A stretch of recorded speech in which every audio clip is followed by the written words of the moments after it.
Hey. Oh, what is cracking, guys? Today me and my little helper are going to install the A1 Cycles oil pressure gauge on my Softail Street bob. So let's get to it. What do you reckon? Yeah.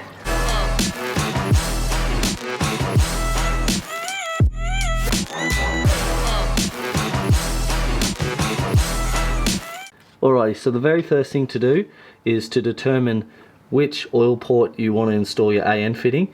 So you have one oil port here and then one on top of your oil filter just there. And just because there isn't much room between my exhaust and my oil filter, there wouldn't be much room for the oil line to run. So I'm going to go with this port just down here. And that's going to be tricky enough, just removing that bolt, because there isn't much room.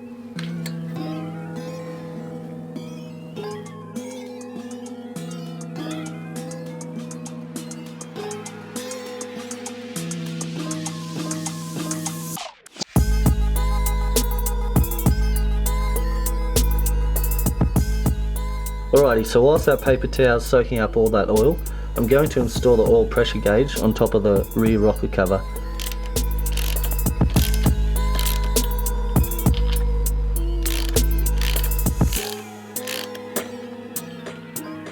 Alrighty, so once you've removed the bolts from the rocker cover, what you need to do is install the oil pressure gauge, and you have to use the longer bolts that they provide you with, just so they can make up for that distance there.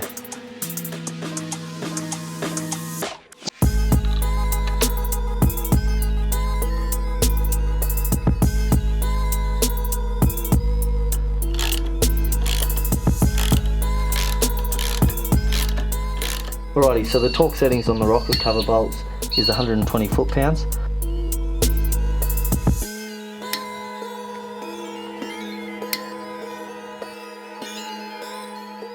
And that thread looks nice and dry. So now I'm going to apply some thread sealant to the AN fitting and insert the fitting. So I'm probably going a little bit overboard here, but better safe than sorry.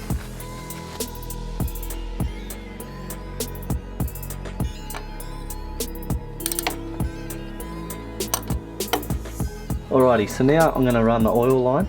So what I'm going to do is just put this protective heat sheath over the stainless steel line. So the way I'm going to run it is just to route it behind the front push rod tubes and then in front of the rear ones.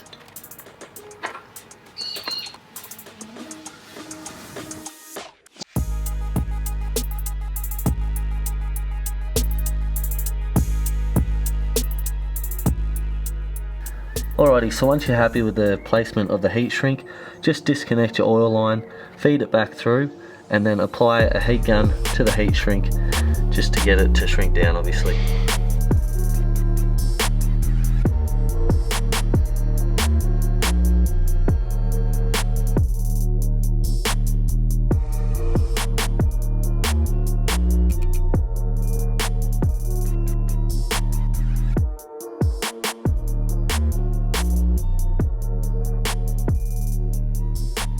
Now I'm just going to wait 24 hours for the sealant to dry before I start the bike up and test out that oil pressure gauge.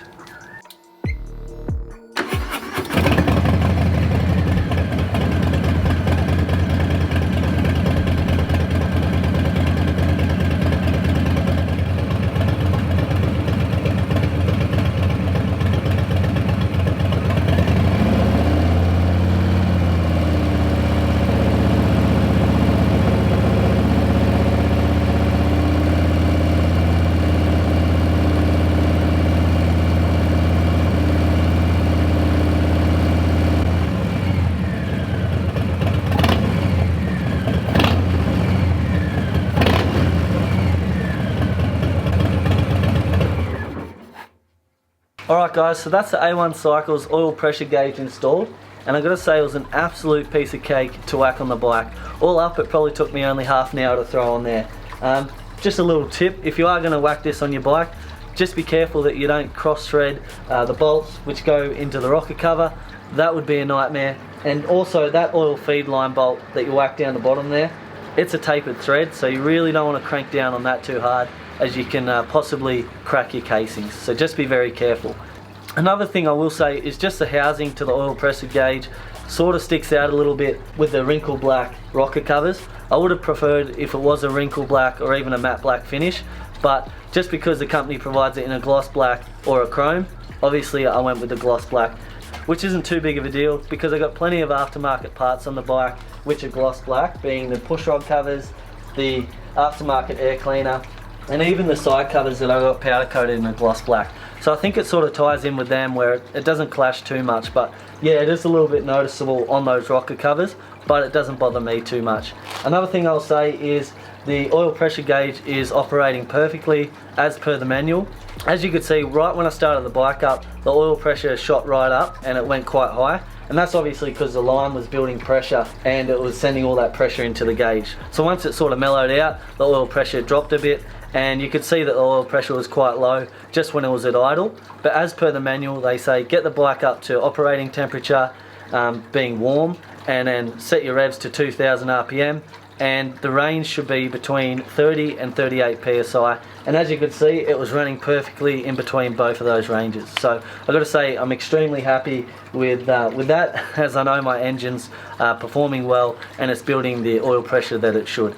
Another thing I want to say whilst I'm at it is just a quick thank you to everyone who's jumped over onto Instagram and has given me a follow. As you'll see, I upload photos of the mods I do to the Harley prior to whacking the videos up on YouTube, just because the videos take a hell of a lot of time to do, and obviously your photos 2 seconds, boom, on Instagram. I just want to do a shout out to a bloke called Street Bob Marvin.